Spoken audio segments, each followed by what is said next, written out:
Olá, gente, tudo bem? Eu espero que nessa quarentena, nesse período de isolamento social, vocês estejam bem, certo? Como foi proposto pelo Instituto, do curso, as nossas aulas, por enquanto, serão por videoaula, certo? Vou logo adiantando que eu não tenho muito costume com isso, para mim é algo novo, mas a gente vai tentar fazer isso de uma forma de amenizar, para que vocês não sejam prejudicados por conta dessa pandemia. E aí a aula de hoje, ela é bem rápida, ela é bem simples, certo? É somente explicando os tipos de medicamentos, como vocês podem acompanhar na apostila. Eu vou estar postando a aula para vocês no grupo, tanto em PDF quanto também a aula no videoaula, certo? Para que vocês possam estar acompanhando e vir a entender o conteúdo. De antemão, já adianto que caso vocês tenham alguma dúvida, ou algo não ficou esclarecido de maneira correta, vocês podem estar sim me procurando tanto pelo grupo, como a gente tem como meio de comunicação, ou via e-mail, como eu sempre disponibilizo para vocês, certo? Então, na aula de hoje, é o módulo 3 da apostila, e aí ele vem falar sobre os tipos de medicamentos que tem disponível no nosso país, no Brasil. E aí, de antemão, é preciso que o balconista, o atendente de farmácia, ele venha saber quais são esses tipos de medicamentos que estão disponíveis no Brasil, certo? E aí, de antemão, bem no início, a gente tem aqui a divisão. No Brasil, a gente tem classificado como 3 tipos, Temos os alopáticos, que é a grande maioria dos medicamentos, que são os medicamentos sintéticos. A gente vai ver mais na frente como é que funciona. Temos os homeopáticos e os fitoterápicos. Então, a gente tem esses 3 tipos: alopáticos, homeopáticos e fitoterápicos, certo? Então, é de suma importância o reconhecimento das diferenças desses medicamentos entre esses produtos farmacêuticos e, inclusive, a sua ação farmacológica por parte do atendente de farmácia, como eu já frisei no início. Então, é importante que vocês, como atendente de farmácia, venham saber qual é a diferença dessas classes de medicamentos, desses tipos, e qual é a ação farmacológica, para que serve cada uma, porque caso futuramente vocês venham a trabalhar com isso, nessa área, vocês vão ter que saber. Então, é importante vocês estarem sabendo a diferença de cada um e o que cada um compõe, qual é o objetivo, como é que cada um é produzido. E isso a gente vai entender no decorrer da aula, certo? A classificação dos medicamentos, como eu já falei, ele vem dividido em alopáticos, fitoterápicos e homeopáticos. Como vocês vão ver na aula, os alopáticos ainda se subdivide, certo? Ele ainda tem mais 3 divisões, que são os medicamentos de referência, os medicamentos similares e os genéricos, que com certeza vocês já ouviram falar, ou já viram na casa de vocês, ou de algum amigo, esses tipos de medicamento, principalmente o genérico, é de recorrência a gente vê, certo? Tem os alopáticos, ainda se subdivide entre esses 3, referência, similar e genérico. Mais na frente também a gente vai ver a diferença de cada um, tá bom? E aí a gente vai entender um pouco da diferença dos medicamentos inicialmente fitoterápicos e os medicamentos homeopáticos. O que cada um quer dizer, por que recebeu esse nome, qual é o objetivo. E aí a gente vai entender bem direitinho aqui, tá bom? Como vocês podem acompanhar, os medicamentos fitoterápicos, para ele ser considerado fitoterápico, ele deve ter apenas substâncias de origem vegetal, como ingredientes ativos. A gente viu nas primeiras aulas que o fármaco, ele tem a partícula, o fármaco ele é considerado a substância ativa, a partícula ativa do medicamento. Então, nesse caso do fitoterápico, para ele ser considerado realmente fitoterápico, ele tem que ter apenas origem vegetal, desde que nele não se encontre como compostos isolados. Aí vocês podem estar se perguntando, mas o que quer dizer esses compostos isolados? Os compostos isolados é um processo que faz parte da síntese do medicamento, que ele vai fazer com que haja um isolamento, e esse isolamento desse composto, que faz parte desse fármaco, ele pode tanto reduzir como pode perder totalmente a efetividade do medicamento. Então, é importante vocês entenderem isso, certo? Que o fitoterápico, ele só vai ter na sua composição como ingredientes ativos, ou seja, aqueles que realmente vão fazer a ação farmacológica só apenas de origem vegetal. Não pode ter um outro composto isolado, como eu acabei de mencionar, certo? Aí não pode conter fármacos de origem animal, nem mineral e muito menos sintético. Ah, e o que quer dizer esse sintético? É justamente os medicamentos que a gente vai ver mais na frente, que são os alopáticos, que é os que passam pelo laboratório e tem todo o processamento, certo? Então, eles não podem conter somente o de origem vegetal. E aí vem a questão do medicamento homeopático, né? Que aí a gente vai entender o que quer dizer isso. Outra coisa interessante, antes de mencionar sobre o homeopático, que é importante vocês saberem, é que a simples presença de um único fármaco isolado, mesmo que tenha sido extraído de uma planta, descaracteriza o produto como fitoterápico. Então, assim, vamos supor que eu tenho aqui o medicamento, né, fitoterápico, beleza, de origem vegetal, mas aí eu quero colocar um fármaco, tia. Eu quero colocar um fármaco isolado. E aí, mesmo que ele tenha sido extraído de uma planta, mesmo que seja de uma planta, mesmo de origem vegetal, ele perde o sinônimo, ele perde, descaracteriza o produto como fitoterápico. Ele só pode ser apenas de origem vegetal e sem nenhum tipo de fármaco, mesmo que esse fármaco venha de uma planta, mas não pode ter somente ingredientes ativos que são extraídos de origem vegetal e pronto, não pode ter nenhum outro fármaco, seja ele isolado, seja ele como composto isolado, não pode, porque ele vai perder realmente a característica de fitoterápico, certo? Desculpa, gente. Deixa eu ver mais uma coisa aqui para falar para vocês, é sobre os medicamentos homeopáticos, certo? Não sei se vocês já ouviram falar em homeopatia, certo?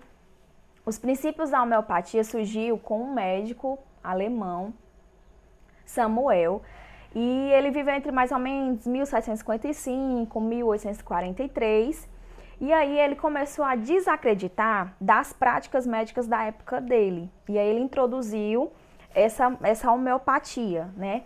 Que é justamente o quê? Ele, por meio de sangrias, de uso de purgativos, ele dizia que as pessoas que estavam doentes iam se limpar, né? Iam se curar por meio desse método que ele usava, certo? E aí, Hahnemann, né, que é o Samuel Hahnemann, ele desenvolveu um sistema médico inovador, que era baseado em diversos princípios, então não era uma coisa louca ou invenção da cabeça dele, tinha alguns princípios que alicerçavam essa homeopatia, né, essa prática médica que ele desenvolveu. E eram diversos princípios que tinham como objetivo final reorganizar a energia do indivíduo.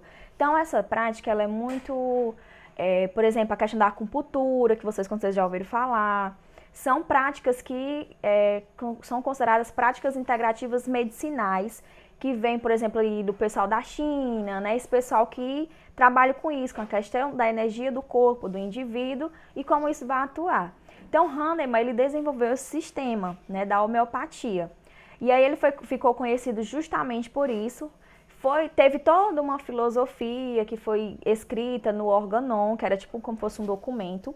E aí teve a sua primeira edição mais ou menos em 1810.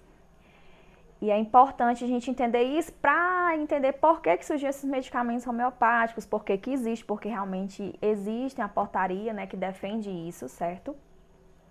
E aí o primeiro e o principal princípio homeopático é o princípio da cura pelo semelhante. Aí vocês podem ficar perto assim, como assim? Esse princípio da cura pelo semelhante é uma coisa meio mirabolante até, né? Mas o que é que ele quer dizer? Ele quer dizer que a substância que causa uma doença no homem são, ou seja, no homem saudável sem nenhuma doença, ela é capaz de eliminar essa condição patológica quando administrada no homem doente. Ou seja, eu estou aqui boa, legal, tem um amigo meu aqui doente, certo? Então, a medicação que é usada, a mesma substância que é usada para mim, para causar a mesma doença em mim, é a mesma que é capaz de promover a cura dele, da mesma doença, certo? Isso aí a gente vai entender um pouquinho mais aqui, porque vocês podem até se perguntar assim, mas como, né? Como é que pode, né, uma substância curar, ao mesmo tempo promover a doença? E aí é uma coisa meio louca. Mas a homeopatia é justamente isso, certo, gente? Ela tem esse princípio, que consiste em quê? que você vai promover a esse paciente pequeníssimas doses, que a gente vai ver mais na frente como é o nome dessas doses, uma substância que, em doses elevadas, ela é capaz de produzir no indivíduo sadio sinais e sintomas semelhantes aos da doença que se pretende combater, ou seja, para o paciente doente, que tem essa doença, eu vou dar pequeníssimas doses, certo? Para o paciente que é sã, que não tem nenhuma doença, que é sadio, eu vou dar umas doses mais elevadas e ele vai promover os mesmos sinais e sintomas da doença, do paciente que tem a doença. Então, é como se fosse uma coisa contrária, né? Ele essas doses pequenas, ela vai promover a cura e as doses mais elevadas, elas vão acabar que promovendo a doença no paciente sadio. Eles estudam isso, certo?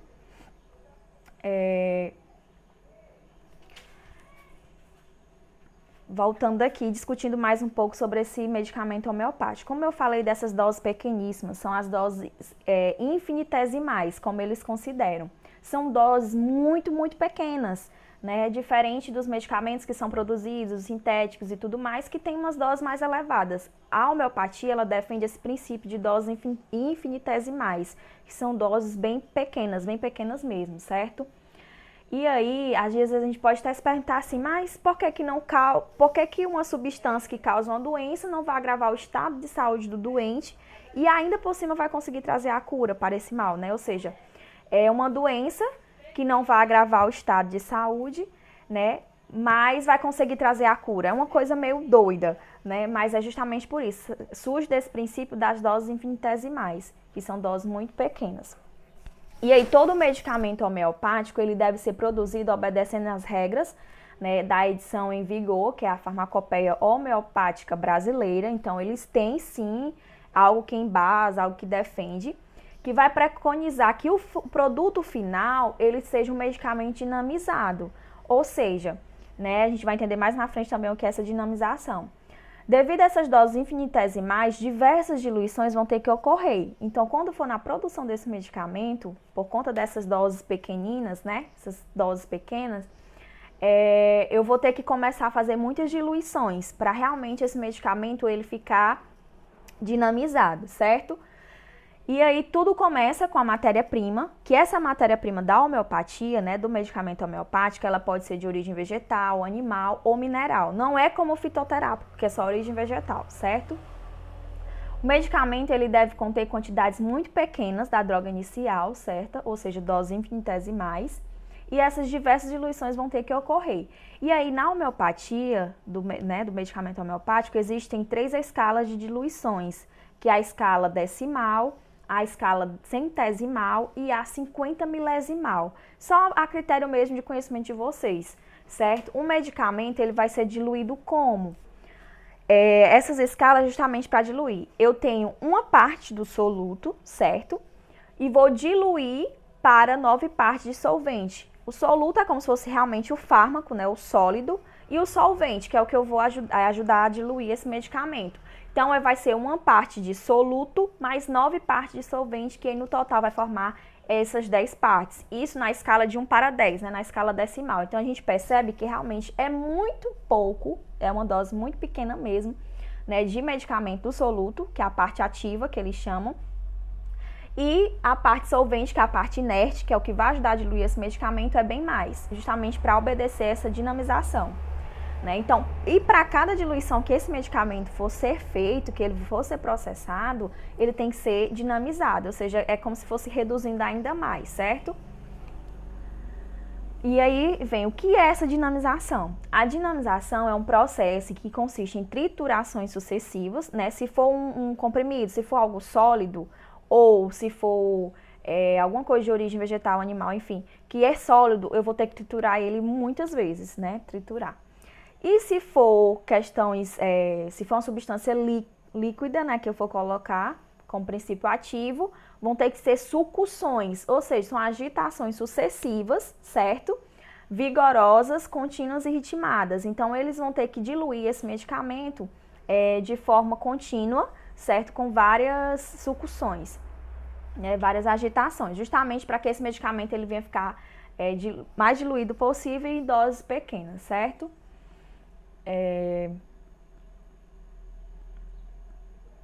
O que isso quer dizer, né? Em outras palavras, significa dizer que a energia curativa da substância original, ela foi liberada para o medicamento pelo movimento mecânico proporcionado, seja pela trituração ou pela sucção.